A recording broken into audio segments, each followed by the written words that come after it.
Good afternoon, and welcome to Art with the Armory. I'm Ann Hales with AARP. And I'm Margaret Barber with the Armory Learning Arts Center and the Arts Council of Montgomery. You know, Welcome. welcome. Normally we talk about visual arts and crafts and that kind of thing, but today we're actually exploring the art of yoga. And, this really is an art that just about everybody can do at some level. Art with the Armory is a monthly series that I clicked on that. Art with the Armory is a monthly series that we're hosting online. We have no consistent time or day for this series. It's just monthly. So we really want everybody to be sure that you are tuning in to our Facebook page, AARP Alabama's Facebook page, and our YouTube page, and the Armory's YouTube page, because we have the video on there as well. We'll tell you more about this as we move along. So, Margaret, today we're talking about yoga. Isn't that a program that we normally have at the Armory Learning Arts Center? We have had yoga in the past, and we also host kids yoga by a group here in town. So yes, yoga is something that we would love to have more of at the Armory. But you have several programs. So before we get into just the Armory, just the yoga part of the Armory programming, tell us just a little bit about where you are in programming. Are people able to come to the Armory now, or, in this, where we are in the pandemic, or I know you're doing some online things. So kind of give us a feel of what's going on at the Armory at this point and what we can expect coming up. Well, now the Armory Learning Arts Center is a facility of the city, and so those classes are going to gently start back possibly about the middle of September. We're in the process of getting our fall schedule up to date and ready to send out digitally to the entire mailing list. We are going paperless, so if people want to get on, they can come to, they can email us at armorylearningartscenter@gmail.com to get on that mailing list. We will have a variety of classes this year. We're going to include a film series, which is very interesting. John Martello is going to do a series of films where we'll go and watch a film, and it's free, but you have to register. We'll also have some ceramics classes and painting classes, and we've got fencing and Zumba. So there's lots going on at the Armory. And then the Arts Council has also got programming, and it's probably going to look a lot different this year due to our friend COVID. Yeah, that's true. So be sure you get on the Armory's mailing list, email list, and AARP. So if if you want to get on our email list, be sure to leave a comment here, or you can email me at ahils@aarp.org. So let's get on to the actual what we're here for today. And if you're just joining us, I'm Ann Hales with AARP, and this is Margaret Barber with the Armory Learning Arts Center. And today we're talking about the art of yoga. Margaret, you and Melinda have done a video about yoga, and that is going to be posted on this Facebook page and YouTube for anybody to see after this broadcast. So please, as soon as we're finished with this, please jump on that and watch that video, or do it when you get a chance, because you can do yoga any time of the day or night. So let's bring on our guests who can talk about that. Yeah. Welcome, Melinda.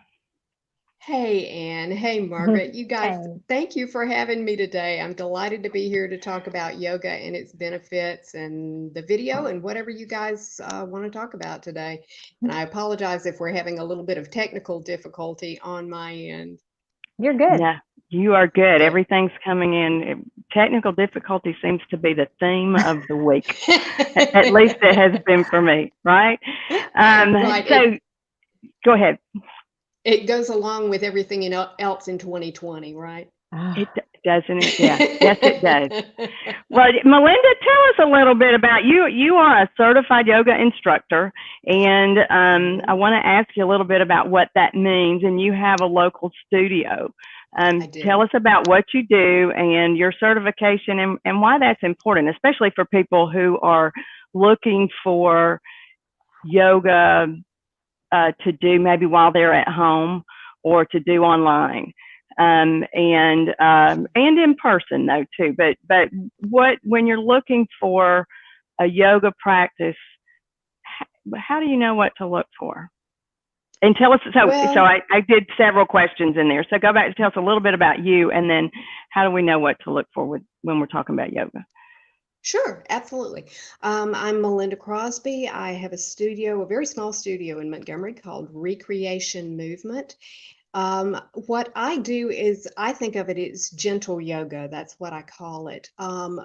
One of the things that I try to get across with my students and the people that I talk to is that there is a huge variety of yoga styles out there, running the gamut from very, very gentle, which is what I do, all the way up into power yoga and hot yoga, which are more aerobic and more strenuous styles. So what I do is on the more gentle end of the scale. I am a CIAYT registered yoga instructor, which means I am registered, I'm certified through the International Association of Yoga Therapists. I am a yoga therapist. Yoga therapy can take different forms, though it, on my end, is sort of like rehab. I work with people that have bad backs, bad necks, hip problems. I've worked with people who have Parkinson's, MS, and lots of different problems. When you are working or looking for a yoga teacher or a yoga class, a couple of things that you could look for are CIAYTs that are certified in yoga therapy. You could look for Yoga Alliance certified teachers or instructors. They would be YA certified. You might see RYT for them.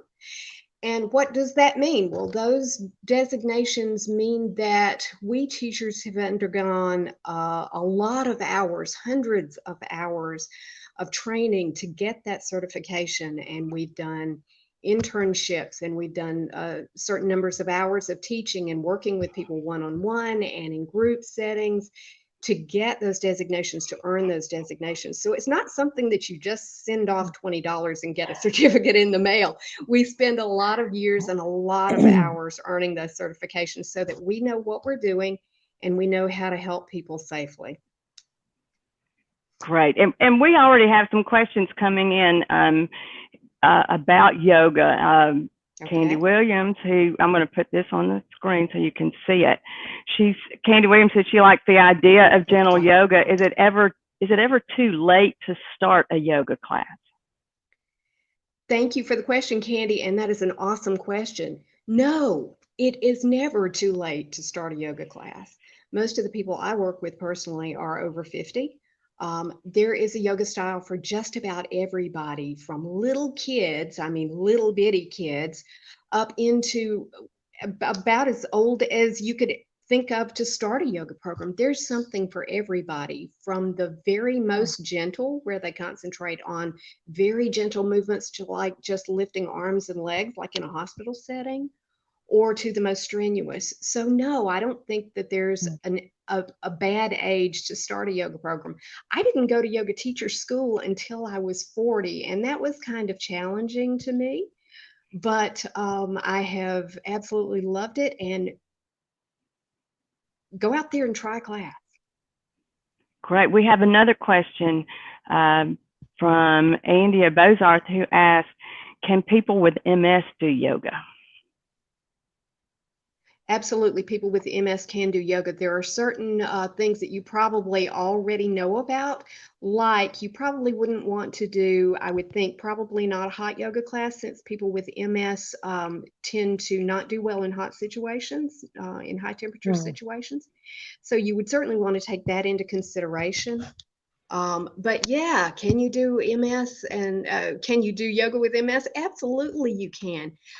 find a situation where the teacher, well, be honest with your teacher so he or she knows what you're dealing with, and be really upfront with that. And then try a gentler style to start with, and then you can go from there. If you find that's not enough for you, then you can try something else. But absolutely, people with MS can practice yoga. So you have talked about the different styles of yoga and what people can do. So tell us a little bit about what are those styles, because some people think yoga is really easy. Some people think it's too hard. Some people think it's a slow practice. Some people think it's a very quick pace. And we all have this kind of notion, if we have never done yoga, of what it really is. So tell us a little bit about what yoga is and the different kinds that people can look for, especially if you're starting out, but the different kinds for anybody. Absolutely. And to all of those things that you just said, are all of those yoga? Yes, absolutely. Those are all yoga, because there are so many styles of yoga. There are well over 100 styles of yoga in the United States today alone, and that's growing every day. And like I said before, that runs the gamut from the most gentle to the most strenuous and everything in between. There are lots of specialized types of yoga, like yoga for Parkinson's, yoga for MS, hot yoga, power yoga, gentle yoga. Oh gosh, I'll stop there. But there are lots and lots of different styles. And what I like to tell people is, I hear people say from time to time, well, I went to a yoga class and it was odd and it wasn't for me and it was just too hard, or I wasn't flexible enough. And what my comeback is go try another style, because there are so many different styles out there. There is a style for you.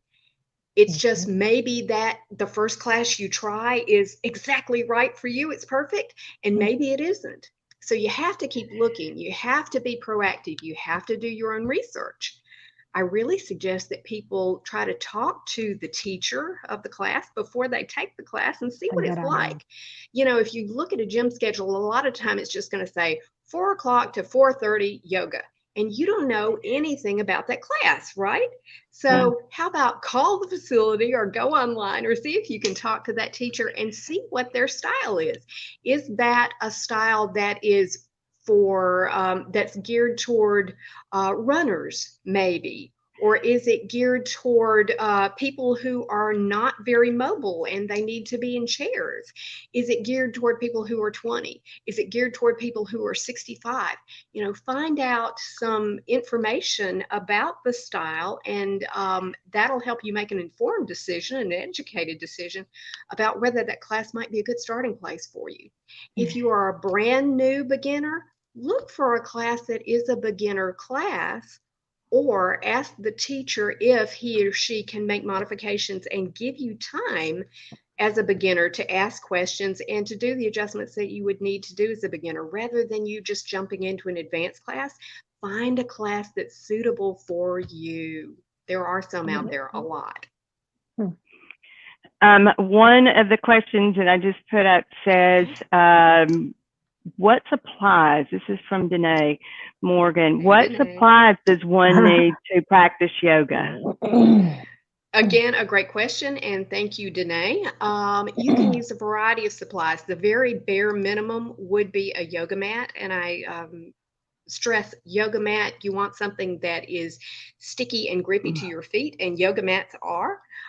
Some exercise mats are not. So buy a mat that is made for yoga, and it does not have to be expensive. Beginners yoga mats can be like $15. They're really not expensive. If you wanted to use some other props, some of the things that I use in my classes with people over 50 are maybe thick towels that you could use for cushioning, blankets that you could use for cushioning. A yoga strap, very often we use in a yoga class, and that can be an actual yoga strap, which is made of canvas, or it can be something like an old bathrobe belt that you don't have to pay anything for, and it's probably hanging around your house anyway. Some classes can use yoga blocks, which are these rectangular kind of foam things, and they're used to help some poses be more accessible or to help you have better balance. But I'd say the very most minimum thing that you need to have is a mat. You really do. And some space. It doesn't have to be a huge space, but maybe if you're practicing yoga at home, maybe move your living room table, your coffee table, move it out of the way a little bit. Move that chair out of the way a little bit so that when you put out an arm that you don't hit something and hurt yourself. So space and a mat and willingness to try something, try something new and be open-minded about it. So as we're trying this at home, and I keep jumping in, so Margaret, you feel free to jump in too. As we're trying this at home, if we're trying yoga for the first time, what should we be aware of if we don't know yoga form? And what should we be aware of to make sure that we're doing it as safely as possible, and to minimize any risk and are there risks? Because I'm assuming that there are some risks just because it's an exercise, and so there's a little risk with everything. So how do you minimize that and to do something safely? Because yoga can be very safe, but you do a lot of movement. So how can we do that online and know that we're doing it the correct way? Absolutely. And that is a big concern for everybody and for every teacher as well. It's a very important question.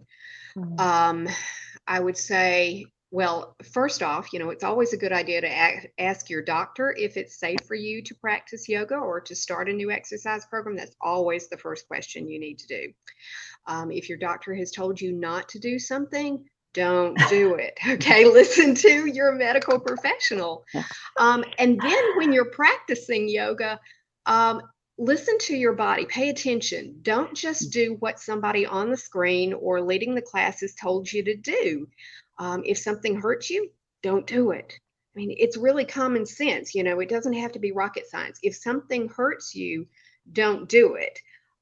If it doesn't feel right or you're going, I don't know if that's right for me, well, maybe try minimizing that movement a little bit. Like, for example, in my class, I tell people if they don't want to put a hand straight up in the air like I'm doing, then don't. Maybe put it out a little bit or put it partially up.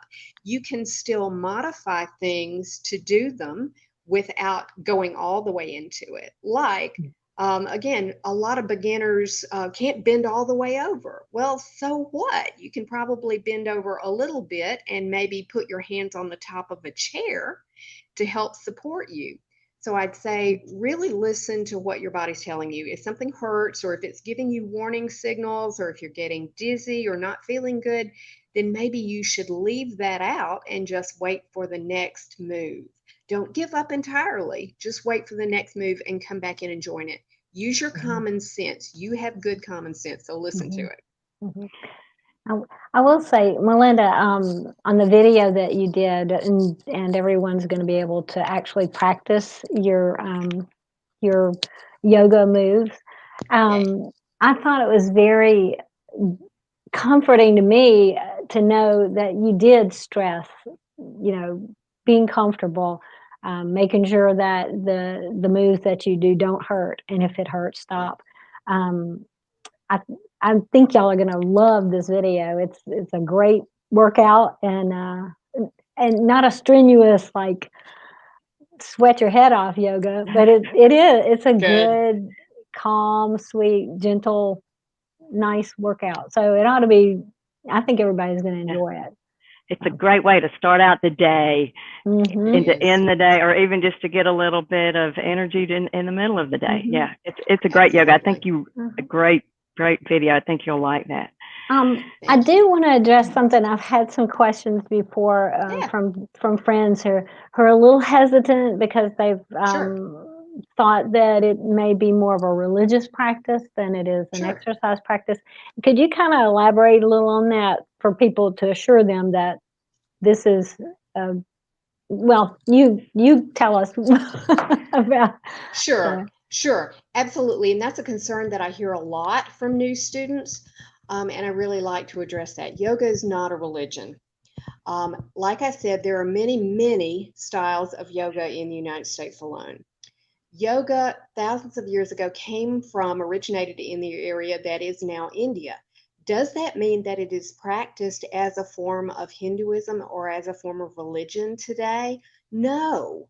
Are there some studios that do? Yes, a small number, but it's a very small number. Most of us, especially in the United States, practice yoga as an exercise discipline and as a calming discipline and as a therapy discipline like physical therapy, or to help people calm down, to reduce their anxiety and their stress. So yoga is not a religion. Don't believe, I don't know, opinions or stuff that you see and hear from other people who've never tried yoga. Go out and try a class yourself. That's the only way that you're going to know for sure what yoga is and what yoga isn't, and be hopefully and most likely reassured and get your fears addressed. Because I know that is a big thing, especially in the part of the country where we come from. You know, that's a big deal. And I want people to feel at home and feel comfortable. No, yoga is not a religion. Melinda, what got you hooked in yoga? What got you hooked doing that practice? Oh, now you got me on my soapbox, Dan. I started doing yoga when I was a kid. If you were watching TV in the 70s, you might remember a program called Lilius Yoga and You. I bet somebody out there listening remembers that. It was with Lilius Folan. And I got started doing that when I was at home by myself as a little kid and bored and not having enough to do. And I started doing this with this beautiful lady that was on TV, and it kind of got me hooked. And then I dropped out and started doing yoga again as an adult. And it was interesting and fun, but I didn't really get back into it until my late 30s. And it really helped me calm down, slow down. I'm a very type A sort of person. And yoga has helped me calm down, slow down, be a lot more aware of what I'm doing with my body so I don't get hurt so often. I was danger prone, Daphne, you guys. I would get hurt all the time. And yoga helped me to really be aware of where my feet and my arms were and not fall over things. It has helped me calm down and really deal with stress in a positive way. And I'm very enthusiastic about sharing that, as you can probably tell. Well, I think that's good, especially now. We're in a stressful time right now with the pandemic and people trying to stay at home and trying to stay connected. And some people are really feeling that stress even more than others. People dealing with kids at home, people caregiving, people who are just alone at home. And so tell a little bit more maybe about, because you really do yoga kind of therapy, whether it's physical therapy or just mental therapy. How does stress help with that? How does yoga help with the stress relief and just your mental health and mental being? Yoga can help you give yourself a break from that through the physical movements, which are great for stretching out your muscles and helping your body be more comfortable. But especially through the breathing. And I think when we were practicing the other day, Anne, you were talking about this, and I really wanted to address the breathing and the stress effect for that. When we get stressed out, very often we're not aware, but we're holding our breath. Or we're breathing in a very shallow, fast way. And again, we're just not aware of it. It's part of the stress cycle in the body. The practices of breathing in yoga can help make you aware of what your habits are. It's like, oh, I didn't realize that I was holding my breath there. I didn't realize that I've been holding my shoulders up around my ears because I've been so stressed out. Yoga can help you realize what you're doing as far as your habits are. They can help you realize how you're breathing and slow down your breathing. We do a lot of breathing practices in yoga about breathing in and breathing out and sustaining breath a little bit longer than usual, not to any pushy extent, but lengthening breath a little bit, breathing breath a little deeper. And that deeper, slower breath turns on the relaxation response in your body. You might have heard of fight or flight. Well, the relaxation response is the opposite end of the spectrum. It's sometimes called rest and digest. And longer, slower, more sustained breathing turn on that relaxation response so that we can calm down and have less anxiety. Very cool. Let's see. Does that answer your question? I'm sorry, I may have veered off a little bit. No, It does. good. It Yeah, does. very good. That's what we all need right now. I think a little bit of that, and so I'm really excited about the video that you've done, and we will have it on the website. So I think it's on there now. I think it's loaded up. You can jump over and watch it. The video goes through some wonderful yoga moves with good explanation. So please watch this video. And I would, if it was me, I'd get a nice iced tea or something, and I would watch it first, so that I would, if I have not done it before, watch it, understand it, and talk to your doctor. If you have not done yoga before, and if you are starting a new program, and the video will tell you to do the same thing, please check with your physician to find out if this is something that is good for you to do. I think it's wonderful, and there are moves that everybody can do, but find out what you can and can't do within that practice. So Melinda, thank you for being here with us. Again, we're Art with the Armory, and so we're with Margaret Barber from the Armory Learning Arts Center. We will be doing these sessions every month. They will stay on our Facebook page and YouTube. You can revisit this page to see this video or the previous ones that we've done. We did, remind me, Margaret, we did the... we've done a beach painting, and we've done a flower sack towel. And so, and we've got a few more coming up, one in September and one in October, and well, September, October, November, and December. Yeah. In December. Yeah. So so everybody stay posted, keep watching out for those. And if you want to get on our email list, you can just send a comment to us through the comments, or you can send me an email at ahales, AHAILS@aarp.org. But stay tuned to our web and to our webpage, but our Facebook page, our YouTube page, and also to the YouTube page of the Armory Learning Arts Center. So thank you, ladies, for being with us. This has been a fun time. Everybody switch over and watch those videos. Yeah, I'm going to go do that video. Me too. Awesome. Me too. Bye. Thank you. Great. Bye-bye. Bye. Bye-bye.